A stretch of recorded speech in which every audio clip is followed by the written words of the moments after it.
Panorama group, जो सोचता है वो करता है। आपके अपने सपनों का आशियाना। गुड इवनिंग, जोहार, नमस्कार। आपने देखना शुरू कर दिया है न्यूज हाट पर द बेबाक कौशलेंद्रा शो। जी हाँ, ब्यूरोक्रेट्स की नेताजी से यारी अब ब्यूरोक्रेट्स को पड़ने लगी है भारी। झारखंड में पूजा सिंघल के बाद छवि रंजन के बाद विनय चौबे, ये नए नाम नहीं हैं। ऐसा नहीं है कि पहले ब्यूरोक्रेट्स उलझते नहीं रहे हैं, ब्यूरोक्रेट्स पहले भी उलझते रहे हैं।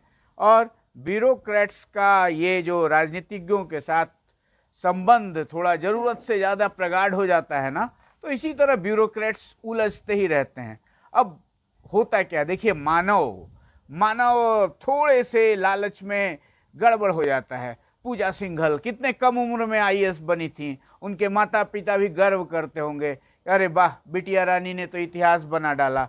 लेकिन बाद में भ्रष्टाचार की पूजा पाठ में लिप्त होने के बाद, हालांकि मामला अभी जुडिशियल है, इस पे कुछ कहना सही नहीं होगा, क्योंकि अतीत गवाह है कि सुर्खियां बहुत जल्दी बनती हैं। इन सब चीज़ों की बहुत जल्दी सुर्खियां बनती हैं। अरे गजब हो गया, देख लीजिए फलाना भ्रष्टाचारी पकड़ा गया, और थोड़े दिनों में लोग भूल जाते हैं। ऐसा नहीं है कि पहली दफ़ा कल विनय चौबे ही पकड़े गए हैं, विनय चौबे गए हैं जेल। इससे पहले जब पूजा सिंघल गई थी, उस समय भी लगातार यही हो रही थी, पूजा सिंघल ने ये किया, अरबों रुपए मिले, करोड़ों मिले, उनके सीए के पास से मिले। लोग फिर धीरे धीरे सब भूल जाते हैं। देखिए होता क्या है, देश के गृह मंत्री सरदार वल्लभ भाई पटेल ने क्या कहा था ब्यूरोक्रेट्स के लिए, you are the steel frame of India. लेकिन धीरे धीरे धीरे धीरे स्टील फ्रेम जो है ना, स्टील फ्रेम जर्जर होने लगी। स्टील फ्रेम का जब मतलब उनकी प्रगाढ़ता राजनीतिज्ञों से बढ़ने लगी, और बहुत सारी चीजें जो इस देश को बहुत दिनों से परेशान कर रही हैं। पहले शुरुआती दौर में स्टील फ्रेम पर जातिगत असर नहीं होता था, क्षेत्रवाद का असर नहीं होता था।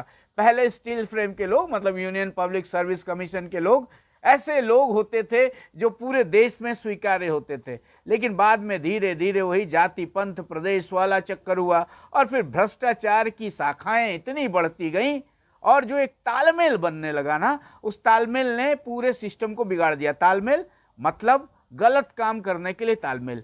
ब्यूरोक्रेट्स राजनीतिज्ञों द्वारा लिए गए निर्णय, मतलब विधायिका के लिए गए निर्णय को एकदम सुचारू ढंग से जमीन पर उतारने के लिए होती है कार्यपालिका। लेकिन आज हालात यही हो गए हैं ना, कार्यपालिका विधायिका, अब तो न्यायपालिका से भी टकराव होने लगा है। और रही बात वो चौथे स्तंभ, तथाकथित चौथे स्तंभ, स्वघोषित चौथे स्तंभ मीडिया की बात, तब मीडिया के बारे में भी नाना प्रकार की बातें आप सुनते ही रहते हैं।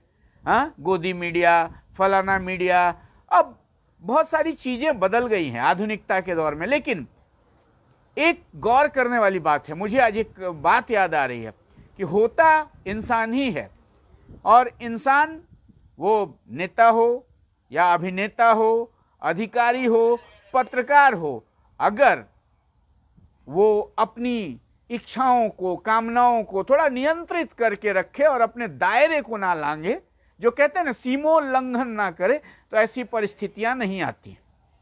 अब पूजा सिंघल नामी आईएएस टॉपर थी, अच्छे अच्छे जगहों पर काम की, लेकिन राजनीतिज्ञों से प्रॉक्सिमिटी के चक्कर में, राजनीतिज्ञों से निकटता के चक्कर में उनकी जो गत हुई या दुर्गत हुई, वो आप सब जान रहे हैं। अभी फिलहाल हालांकि बेल पर हैं और नौकरी कर रही हैं।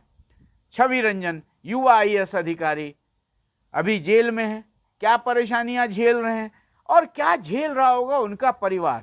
यही होता है ना, एक तरफ जब यूपीएससी का रिजल्ट निकलता है तो हम ही मीडिया वाले छापते हैं, देखिए फलाने जगह की बिटिया ने टॉप किया, रांची की बिटिया आईएफएस बनी, फलाने जगह बेटियों ने बाजी मारी, फलाने के बेटे ने तो आज इतना रैंक हासिल कर लिया। लेकिन उसके बाद जब छीछालेदार शुरू होती है, तो वो छीछालेदार अंदर तक डरा देती है।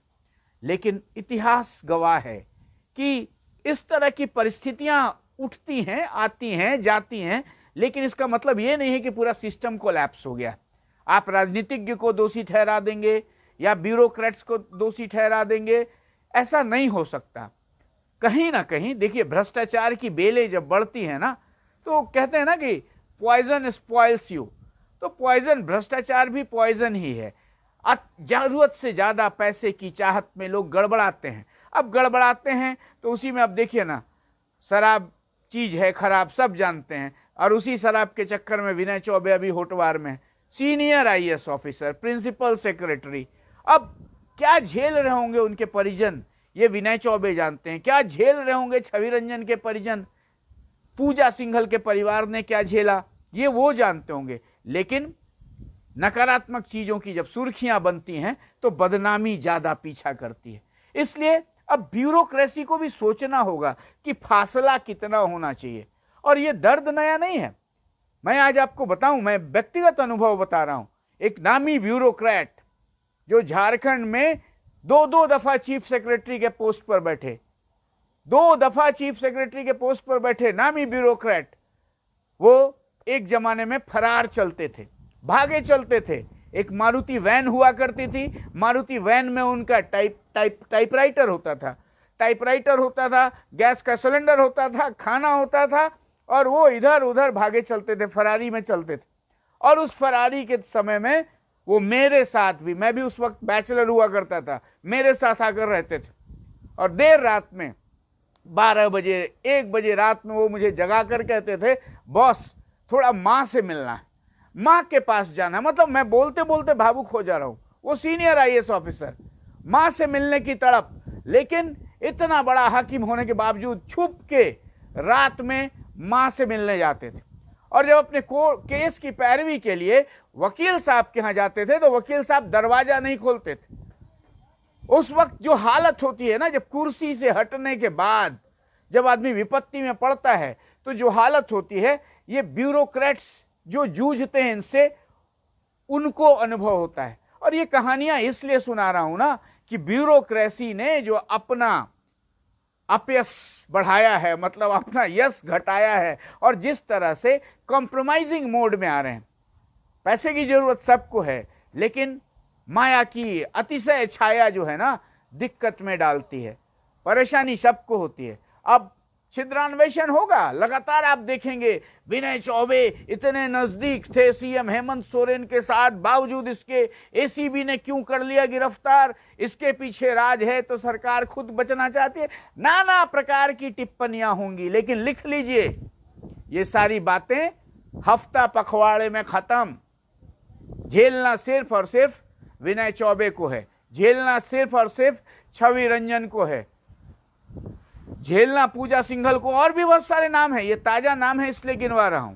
तो ये ब्यूरोक्रेसी को सोचना होगा, ब्यूरोक्रेट्स को सोचना होगा कि हम राजनीतिज्ञों से निकटता बढ़ाते हैं और अपना जो दायरा है ना स्टील फ्रेम का, वो दायरा भूल जाते हैं। तो भैया सीमोल्लंघन करेंगे तो ये तो होगा ही, सीमोल्लंघन की परिणति अपयश में ही होती है। चलिए आगे कोई और ना इस तरह से भ्रष्टाचार के आरोपों में फंसे। हालांकि आईएएस की बात आई है तो बड़ी चर्चा हो रही है, बड़े आईएएस हैं, बड़े आईएएस हैं।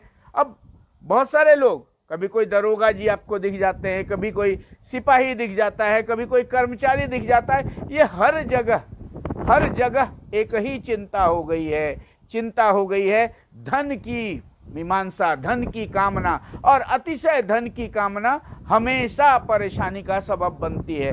ये अभी होटवार की 4 दीवारियों में मौजूद हाकिम, जिनके इशारे पर होटवार चलता था, अभी यही चिंतन कर रहे होंगे। और ये चिंतन हर ब्यूरोक्रेट को करना होगा, हर राजनीतिज्ञ को करना होगा, क्योंकि समय इसी तरह अपने थपेड़े से सबक देता है। और मैंने एक जो कहानी सुनाई थी ना बड़े आईएएस अधिकारी की, बाद में फिर उनकी नौकरी हुई, 2 बार चीफ सेक्रेटरी बने।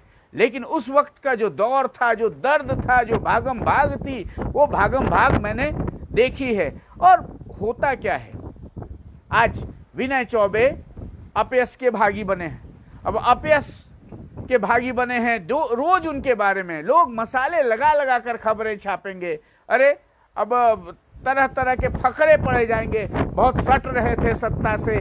ये पहली बात नहीं है कि हेमंत सोरेन के राज में विनय चौबे फंसे, बहुत सारी सरकारें आई, बहुत जगह बहुत सारे आईएएस जेल में गए हैं, लेकिन झारखंड में इस तरह की घटनाएं बारंबार हो रही हैं। तो ब्यूरोक्रेसी को सोचना होगा कि उन्हें अपना जो उनका रसूख है, उनका जो सम्मान है, उसे कैसे बरकरार रखना है। बाकी जो है वो तो चलता रहेगा।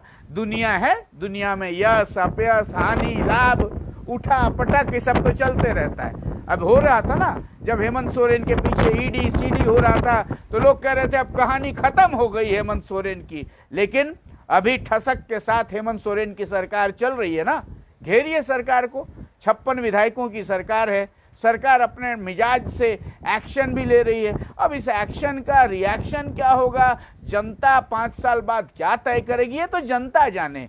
लेकिन राजनीतिज्ञ हों, ब्यूरोक्रेट्स हों या हमारी बिरादरी के मीडिया के लोग हों, सबको सोचना होगा कि कभी भी सीमोल्लंघन नहीं करना चाहिए। सीमोल्लंघन आपके लिए भारी पड़ता है। चलिए आज के लिए इतना ही, मिलते हैं कल फिर। आप बस जुड़े रहिए न्यूज़ हाट के साथ। अब तक आपने न्यूज़ हाट को सब्सक्राइब नहीं किया ना, तो यूट्यूब पर सब्सक्राइब कर लीजिए। फेसबुक पर देखते हैं तो हमारे पेज को लाइक कीजिए, फॉलो कीजिए और हर खबर हर घर तक पहुंचाने की अपनी मुहिम जारी रहे। जोहार।